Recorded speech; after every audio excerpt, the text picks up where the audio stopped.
परम गुरु शरण सदा सुखकारी, सो स्वरूप की जो बलिहारी।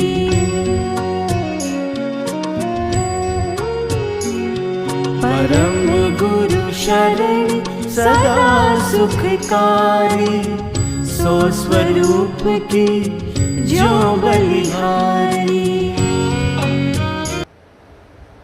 પોતાનું જે પરમ વિશેષ અંશ હંસ રૂપ એ સ્વરૂપે કૈવલ કર્તાની સાનિધ્યમાં પરમ ગુરુ પરમધામની અંદર કુલ કર્તા કૈવલ નિજ ધામો, સારી સૃષ્ટિના કર્તા જે કૈવલ છે એનું જે નિજ ધામ કૈવલ ધામ છે ત્યાં પરમ ગુરુ હંસ સ્વરૂપે બિરાજમાન થાય છે। પાછળ શું થયું અહીંયા?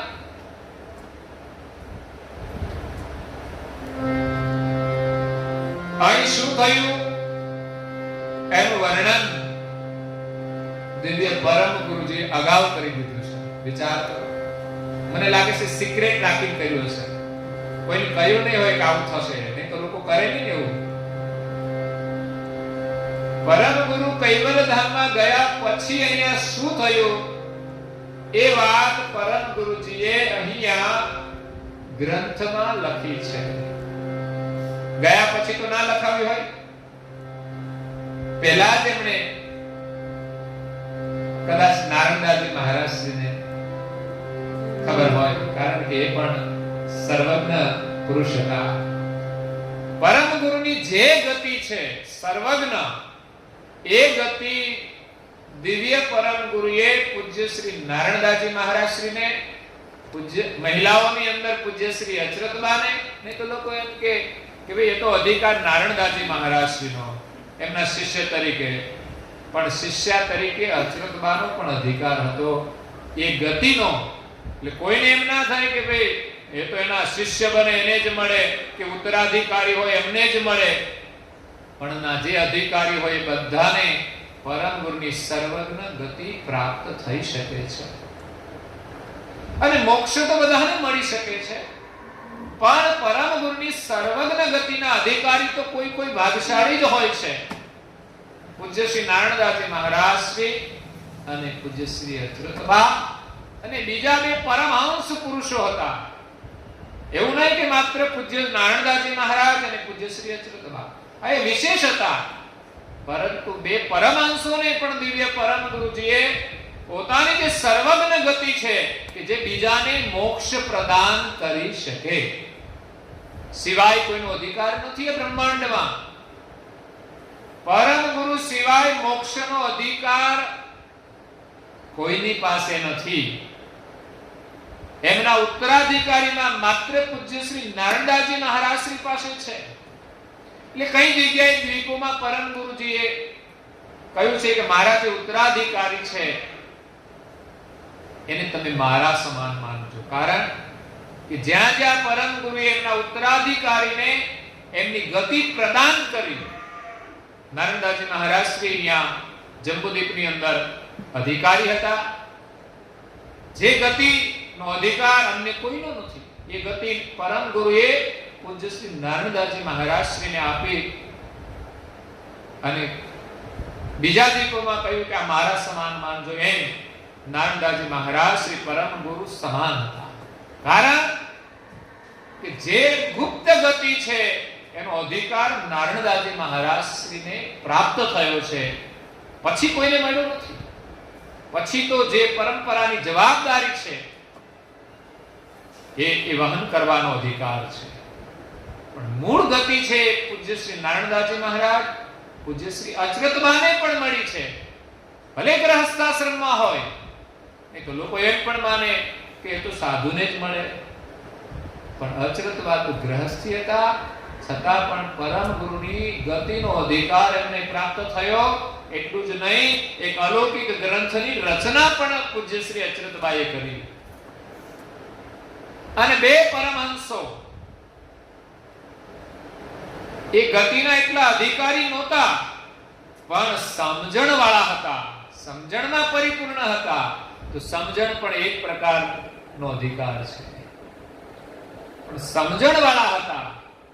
જ્ઞાની પણ હોય અને બીજા સમજણવાળા પણ હોય તો અધિકાર તો એમને પણ મળી શકે છે. એટલે મોક્ષ તો દિવ્ય પરમ ગુરુ આપણને બધાને પ્રદાન કરે છે. તો અહીંયા પરમ ગુરુ હંસ સ્વરૂપે કૈવલ ધામમાં બિરાજમાન થાય છે. પછી શું થયું એમની વાત કરે છે. એસ હરિજન મન ભયે ઉદાસો ઓ કરતા ગયે છોરે નિસાસો કેતેક જન મૂર્છાગત ગયો કેતેક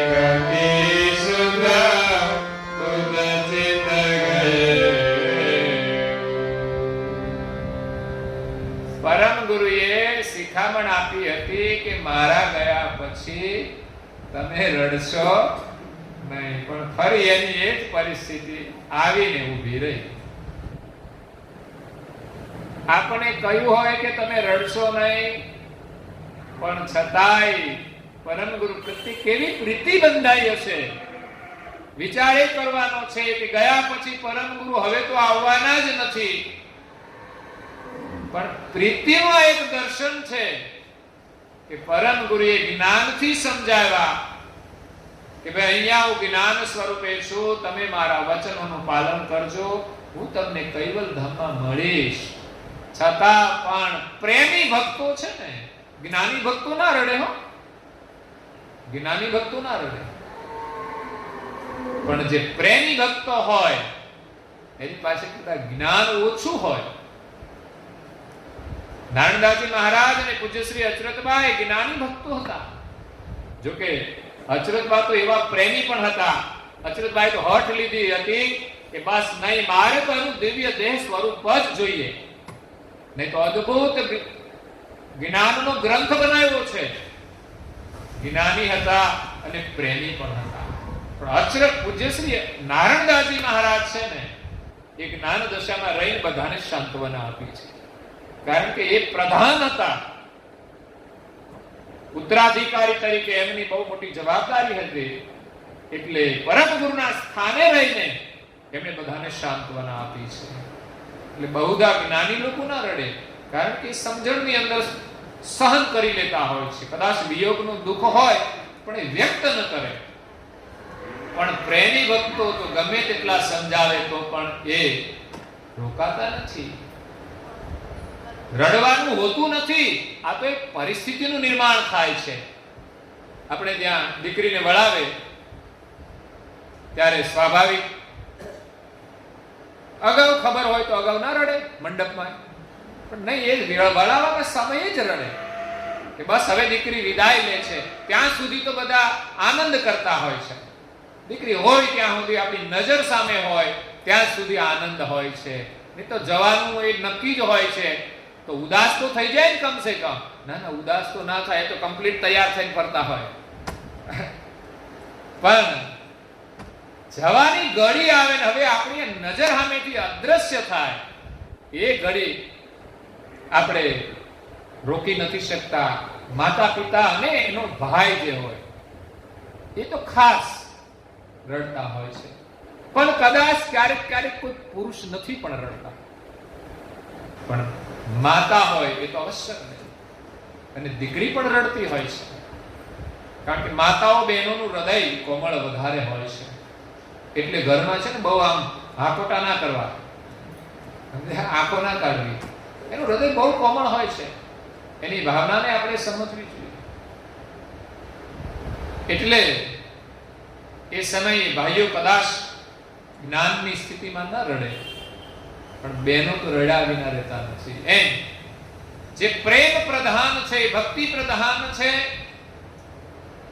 એ પોતાના મનને, વૃત્તિને રોકી શકતા નથી, પોતાની ભાવનાને રોકી શકતા નથી અને બેચેન થઈ જાય છે. નહીં તો કઈ લોકો રડે ખરા, પણ મૂર્છિત થવાની જે પરિસ્થિતિ ઊભી થાય છે એ તો કઈ કરી આવતી નથી, એ આપણે કરી શકતા નથી.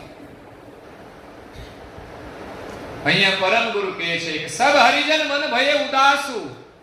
પરમ ગુરુ વિદાય લે છે એટલે બધા જ ભક્તોના મન ઉદાસ થઈ જાય છે. 142 વર્ષ પહેલાનો આ એક બહુ જ અદ્ભુત અને કરુણ પ્રસંગ છે કે પરમ ગુરુના સાનિધ્યમાં એમણે બધાએ ભક્તોએ કેવો આનંદ કર્યો, કેવી પરમ ગુરુની ભક્તિ કરી. એમના હૃદયની અંદર પરમ ગુરુ પ્રત્યેનો કેવો અદ્ભુત પ્રેમ હતો એનું આપણને દર્શન પરમ ગુરુ કરાવે છે કે બધા જ ભક્તોના મન ઉદાસ થઈ જાય છે. અહો કરતા કરી સોરે સોરે નિસાસુ. હે કરતા, હે ભગવાન એમ કહીને હે કરતા પરમ ગુરુ ને કહે છે કે હે કરતા એમ કરીને સોરે નિસાસુ શ્વાસ છોડે છે. હે કરતા કરીને શ્વાસ છોડે છે. અને શ્વાસ છોડે પણ લે નહીં તો શું થાય? તો કેતેક જન મૂર્છાગત ભયું. કેટલાય ભક્તો મૂર્છિત થઈ ગયા. અને સંસારમાં પણ ઘણીવાર પ્રેમની અંદર આવું બનતું હોય છે. એકબીજાના વિયોગમાં એટલા બધા વ્યાકુળ થઈ જાય કે ઘણીવાર દીકરીઓને વળાવવા માટે કઈ માતાઓ મૂર્છિત થઈ જાય, કાં તો કઈ દીકરીઓ પણ મૂર્છિત થઈ જાય. આપણે જોઈએ છે કે લગ્ન થયા પછી પતિ પત્નીમાં દીકરી હોય એ જ રડે છે. લોકો એમ કે આ પત્ની એક જ કેમ રડે છે? પણ એમ લોકો કહે છે કે એ અહીંથી જતી વખતે રડે છે, પણ ઘરે લઈ ગયા પછી એને રડવાનું હોય છે. ભાઈઓને ક્યારે રડવાનું હોય? ઘરે આવ્યા પછી. એટલે નહીં તો ખરેખર પતિ અને પત્ની હોય, પત્ની રડતી હોય તો પતિને પણ આમ થોડું દુઃખ તો થવું જોઈએ. કારણ કે પત્ની એમના માતા પિતાને છોડવામાં એનો જે પ્રેમ છે એના વિયોગમાં એ રડે છે. તો એ પ્રસંગ એમના પતિને પણ સ્પર્શતો હોય છે, કારણ કે એના પણ એ માતા પિતા છે. અને એક દીકરીને માતા પિતાના વિયોગનું જે દુઃખ છે એ જોવા તો મળે છે ને. અને ખરેખર ભાઈઓએ આ બધું ધ્યાનથી જોવું જોઈએ કે પછી એમના ઘરમાં આવેલી દીકરીને એને વિદાય ન કરવી પડે, છૂટાછેડા ના આપવા પડે. જો આ કરુણ પ્રસંગને સમજે કે આ દીકરી કર્યાવર શું લાવીને આવી છે નહીં, પણ એ મા બાપનો પ્રેમ છોડીને આવી છે, એટલે પછી વસ્તુને મહત્વ ના આપવું જોઈએ, વ્યક્તિના પ્રેમને મહત્વ આપવું જોઈએ. પણ આજે લોકો વ્યક્તિ પ્રેમ કરતા વસ્તુ પ્રેમ વધારે રાખે છે કે કોઈ પોતાની મહેચ્છા માટે પછી સંબંધો છોડી દેતા હોય છે. ખરેખર એકવાર સંબંધ જોડાયો એ શક્ય હોય ત્યાં સુધી છૂટવું ના જોઈએ. અને છૂટે ને તો બીજા સાથે જોડાવવું ના જોઈએ. એના વિરહમાં જ વ્યવહારથી છૂટે તો પણ વૃત્તિ છૂટવી ના જોઈએ. પણ અહીંયા તો ભેગા હોય, છૂટા લીધા પહેલા જ છોડી દીધા હોય પ્રેમ, એટલે હવે છૂટા કર્યા વિના છૂટવું જ નહીં. કારણ કે વસ્તુને મહત્વ આપી દીધું છે. આપણે વસ્તુનું સુખી છીએ કે બસ આ હોય તો જ મારે સુખ, ઘરવાળા ના હોય તો ચાલે પણ આ વસ્તુ મારે જોઈએ, આવી ભાવનાઓ નિર્માણ થઈ ગયું છે. એમ પરમ ગુરુ ના વિયોગમાં કોઈ વસ્તુનું સુખ નથી મેળવવાનું. નહીં તો ત્યાં આવીને બધા એમ કે લ્યો તમને એક ગાડીનો બંગલો આપી દઈએ, હવે તમે રડશો નહીં. પરમ ગુરુ તો ગયા પણ તમને સારી વ્યવસ્થા આપી દે, તમારે શું ચિંતા છે? પણ ના, એને ગમે તે આપી દે. માછલું પાણીથી છૂટું પડે એટલે શાંત ન રહી શકે, એને દૂધમાં બોળે તો પણ ન રહી શકે, કે ઘીમાં બોળે તો પણ ન રહી શકે. બસ એના માટે તો પાણી જ એનું જીવન છે. એમ આપણું જીવન પરમ ગુરુ છે. વિચાર કરો, એ શ્વાસ ન હોય તો આપણે જીવી ન શકીએ. એ જ પરમ ગુરુ છે કે શ્વાસથી આપણે જીવીએ છીએ, માટે આપણું જીવન પરમ ગુરુ છે. પરમ ગુરુના જ્ઞાનની જો સાચી સમજ હોય તો પરમ ગુરુને છોડીને આપણું મન ક્યાંય લાગે નહીં. તો પરમ ગુરુ શરીર છોડીને જાય છે, જ્ઞાન સ્વરૂપે તો છે જ, શરીર છોડીને જાય છે તો પણ કેટલાક ભક્તો મૂર્છિત થઈ જાય છે. કેતેક કી શુદ્ધ બુદ્ધ ચિત્ત ગયેવું, કેટલાકની તો ચિત્તની જે શુદ્ધ હતી ને એ બુદ્ધિ પણ વિસરાઈ જાય છે. અહીંયા ભક્તો બધા પ્રાર્થના કરે છે, અહો કરતા કરી છોરે નિશ્વાસ, નિશ્વાસ શ્વાસ છોડે છે, અહો કરતા પુકાર કરે છે. એક જોઈતારામ પંચાલનું સુંદર ભજન છે. પરમ ગુરુને પ્રાર્થના કરે છે આ ભવસાગરમાંથી, બંધનોમાંથી છૂટવા માટે. આજે પ્રસંગને અનુરૂપ આપણે એક ભજન શ્રવણ કરી અને પછી કથાને વિરામ આપીએ. હે મારી અરજ સ્વામે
જોશો અપરાધ વાલાજી લેજો ઉરધારી.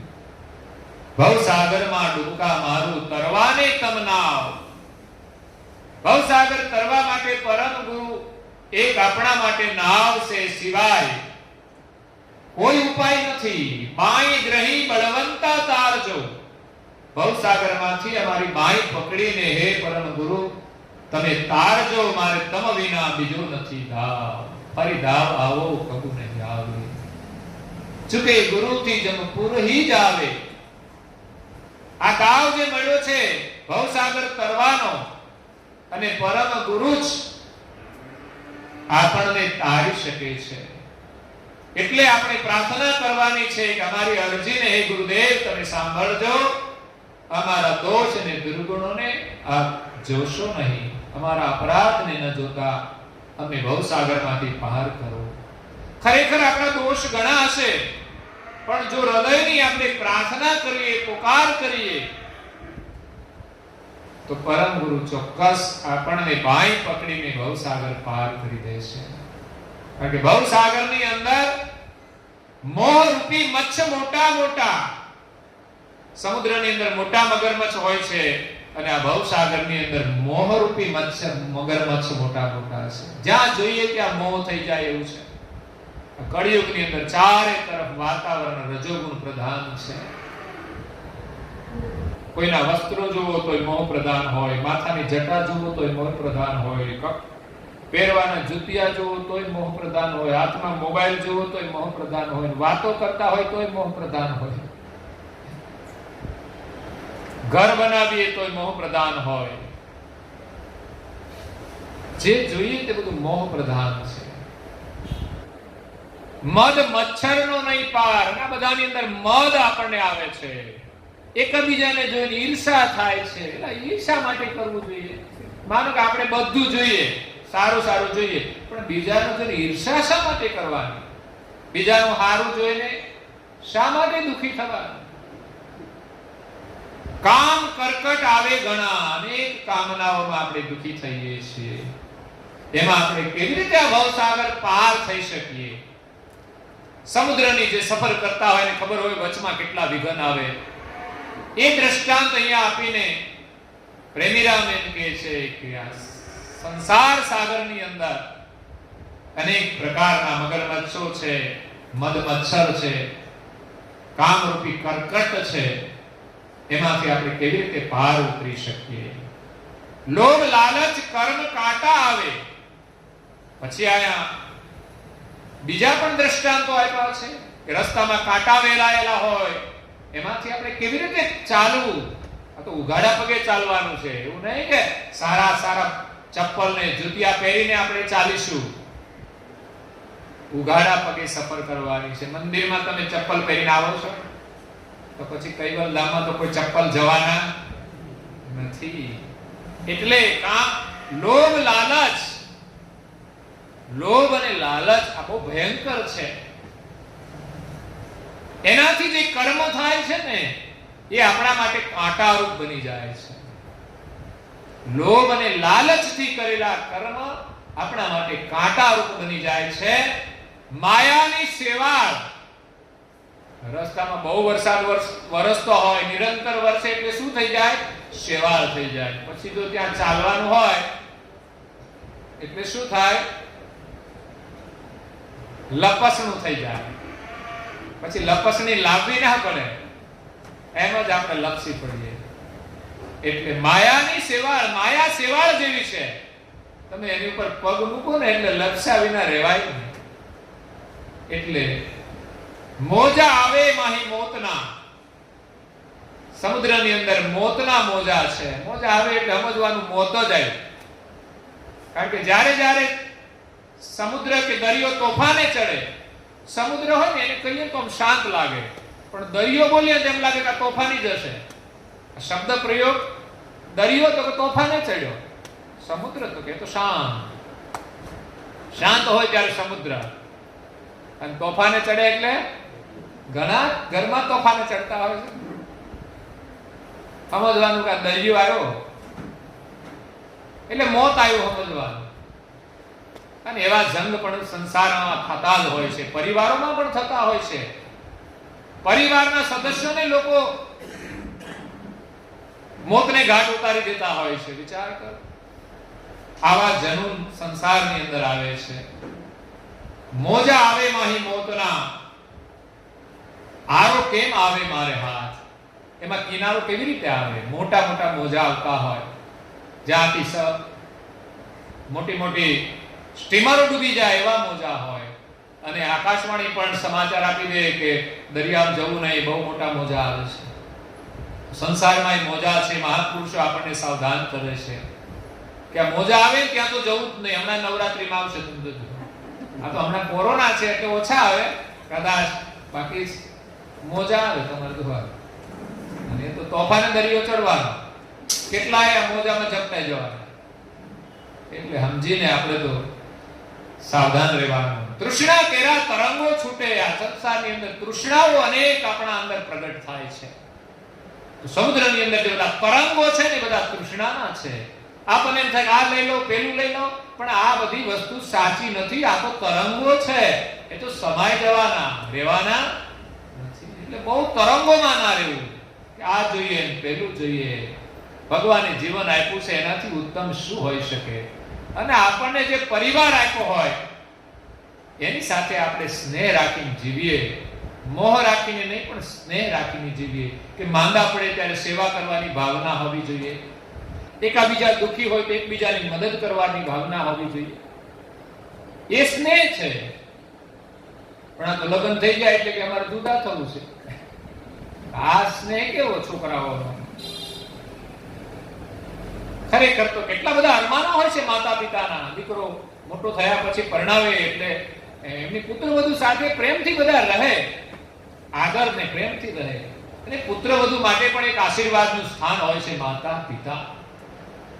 પણ જ્યારે ભૂત સવાર થઈ જાય, તૃષ્ણા કેરા તરંગો ઉઠે અને આશા લહેરી અપાર, બસ એમ કે આ તો કઈક શબ્દ પ્રયોગ કરતા હોય છે ઘરડા લોકો માટે. ઘણા લોકો કે આ ઘરમાં ના જોઈએ, પછી એની ભાષામાં એ બોલતા હોય. ગુરુજી તો ઘણા વખત ખોખા શિબિરમાં ખોખા ના આવે. એ ખોખા નથી, એ છે ને તો આ બધું છે. એને આમ આદર સાથે આપણે આવકારીએ કે વડીલો કહેવાય, કે ઉંમરવાળા કહેવાય કે ભાઈ તમારી જગ્યાએ તમે યુવાનોને મોકલો, તમે એને પ્રેરણા આપો. ખોખા નથી. એ ખોખા હોત ને તો પછી આવા સંતાનોને જન્મ જ ના આપે. એટલે તૃષ્ણા કેરા તરંગો આશા લહેરી અપાર, ભ્રાંતિના માહે ભમરા વળે. લોકોને ભ્રાંતિ ઊભી થઈ જાય છે. આ સંસાર સુખની પાછળ માણસ એટલો બધો પાગલ થઈ જાય છે કે એ ભગવાનને તો ભૂલી જાય છે, પણ ક્યારેક તો પરિવારના સદસ્યોને પણ ભૂલી જાય છે. ક્યારેક નીતિ અને ધર્મ ભૂલી જાય છે, પ્રપંચ કરે છે, પરિવારના સદસ્યોથી અલગ થઈ જાય છે. આવી બધી ભ્રાંતિઓમાં એ ભ્રમિત થઈ જાય છે કે મારે આ જોઈએ, મારે પેલું જોઈએ, હું જુદા થઈને સુખી થઈ જઈશ. એ તો સમય જશે ત્યારે ખબર પડશે જુદા થયા પછી શું થાય છે. માણસને જીવનમાં પરિવારના સદસ્યોની બહુ જરૂર પડે છે. એના સંસ્કારની બહુ જરૂર પડે છે. કારણ કે એક દિવસ બધા જ વૃદ્ધ થવાના છે અને વૃદ્ધાવસ્થાની અંદર બાળકોના આધારની બહુ જરૂર હોય છે. જે મા બાપે આપણને મોટા કર્યા, જ્યારે બાળકોની પણ આધારની જરૂર હોય છે. તેને મોટા કર્યા પછી એમનો આધાર એમને બનવું જોઈએ. ક્યારેક ફરિયાદ ન કરવી જોઈએ કે અમારે મા બાપથી અલગ થવું છે. બે ભાઈઓ ચોક્કસ અલગ થાય, પણ માતા પિતા કે સાસુ સસરાથી તો અલગ થવાની ક્યારેય ફરિયાદ ન કરવી જોઈએ. પતિને મજબૂર ન કરવા જોઈએ કે માથી અલગ થઈ જાય, માતા પિતાથી, સાસુ સસરા. આ તો બે દીકરા હોય તો ગમે તેના સાથે રહે, પણ એક દીકરો હોય અને અલગ થાય તો ક્યાં જાય મા બાપ? ખરેખર એમને ફરી માનવનો જન્મ નથી મળતો. મારી દ્રષ્ટિએ તો જે મા બાપને તરછોડી દે એને માનવનો જન્મ ન મળે. આગળની બે ચોપાઈ છે મહત્વની, એ આપણે શ્રવણ કરી અને કથાને વિરામ આપીએ.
નિરાધાર છીએ, એટલે આપણને અરજી કરીએ છીએ કે આ ભવસાગર પાર કરવા માટે અમારી આ બાઈ ગ્રહણ કરજો.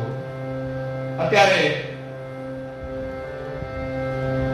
અતિવૃષ્ટિ થાય છે, અત્યંત વરસાદ વરસે છે, એમાં ઘણી વિકટ પરિસ્થિતિઓમાં ઘણા લોકો તણાય છે, ઘણાની ગાડીઓ તણાય છે, એમાં લોકો તણાય છે. ત્યારે એના હૃદયમાંથી જે પ્રાર્થના નીકળે ને બચાવવા માટે, એવી પ્રાર્થના જો નીકળે તો પરમ ગુરુ ચોક્કસ આપણી બાઈ ગ્રહણ કરે.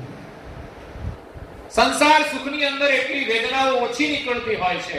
આ ઘરમાં દુઃખ આવે ત્યારે થોડી વેદના આવે પાછી બહાર, પણ આપણી વેદના તો સુખમાં પણ હોવી જોઈએ. આ સુખના સાધન આપણા માટે કામના નથી. એ સાધનો હશે ને તોય આપણને સુખ નહીં મળે. જે સાધનોને આપણે સુખ માનીએ છીએ, પણ ઘરમાં ક્યારેક કલેશ થાય ને ત્યારે કોઈ સાધન સુખ નથી આપતું. એટલે સાધનોની અંદર સુખ નથી. જીવનમાં દુઃખ આવશે ત્યારે વેદના થશે, ત્યારે આપણે પ્રભુને પ્રાર્થના કરીએ છીએ કે ભગવાન અમને આ દુઃખમાંથી બચાવો. પણ એ દુઃખ તો સંસારનું જ હોય છે કે આ સંસારમાં કોઈ પરિસ્થિતિ ઊભી થઈ અને અમે દુઃખી થઈ ગયા. પણ એક મોટું દુઃખ છે કર્મ બંધનનું અને જન્મ મરણનું. એમાંથી છૂટવા માટે પુકાર કરવાનો છે. અને પુકાર એવો કે જ્યારે આપણે મોતના મુખમાં સપડાઈ ગયા હોઈએ. કઈ પ્રકારના મોત હોય છે?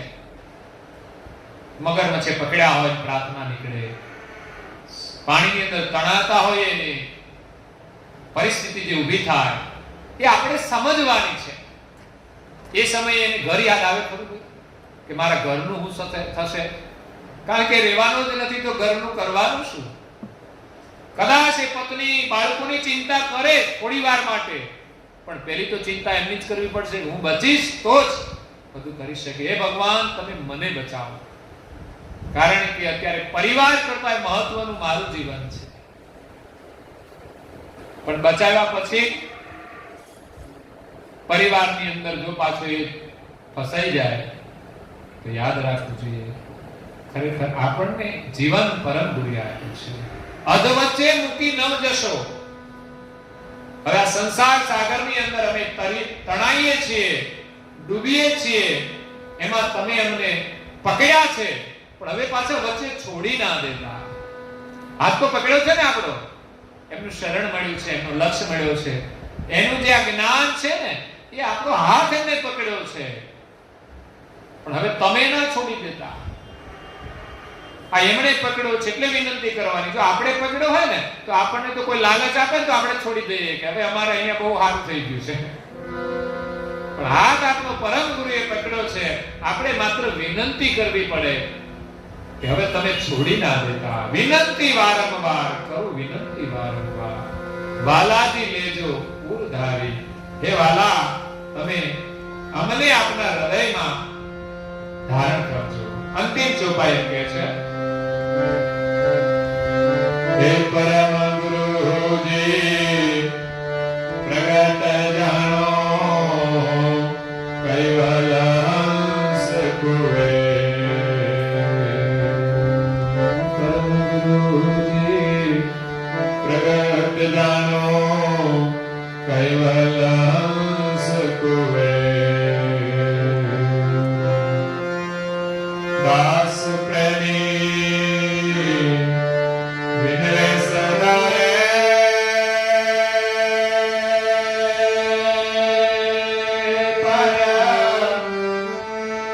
પડાવો નવ લાગે મે વાલાજી ને દુરદાય, વાલાજી ને દુરદાય. અરજ સ્વામે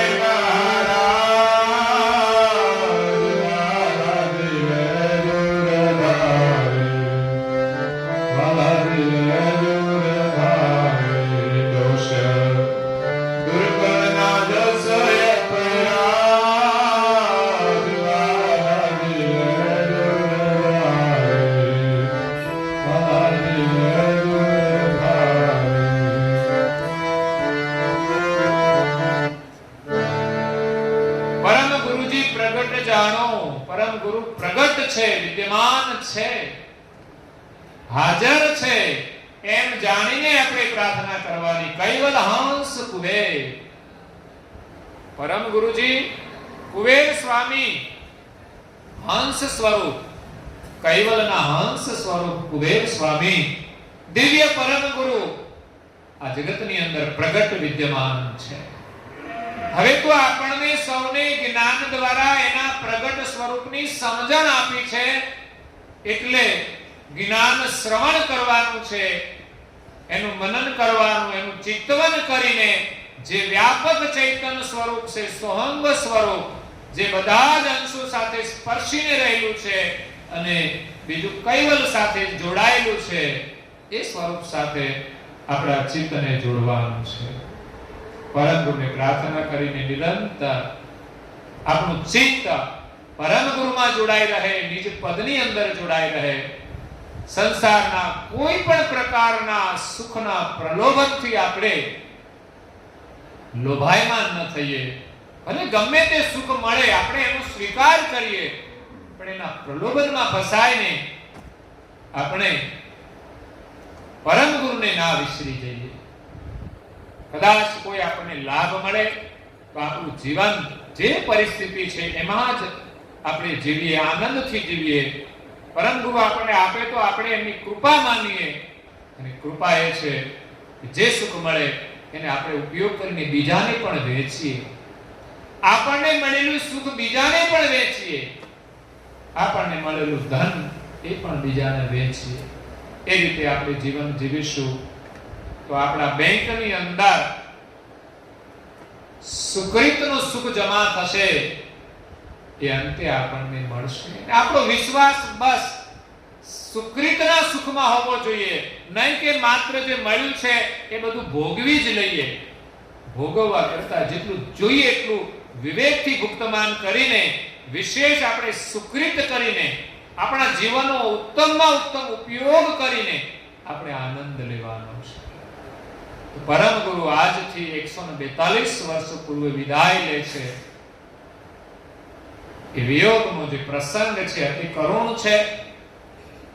આપણા સૌના માટે આ વિયોગની ઘડી છે. પરમ ગુરુ આપણને હવે ક્યારે મળે? 142 વર્ષ પૂર્વે એ આપણને બધાને જ્ઞાન આપીને ગયા છે.